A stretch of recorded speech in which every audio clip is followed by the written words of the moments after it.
Dobrý den, chtěl vám představit novinku, mobilní klimatizaci Dimplex PC35 AMV. Pojďme se podívat na její funkce.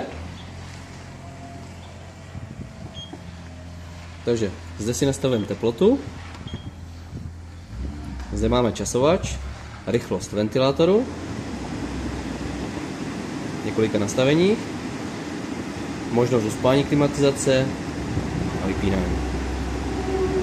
Klimatizace umožňuje jak ohřev, tak chlazení, tak pouze ventilátor. No, asi všechno.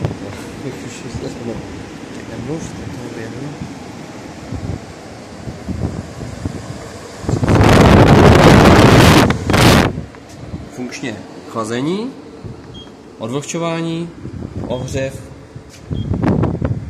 případně automatické režimy ventilátoru.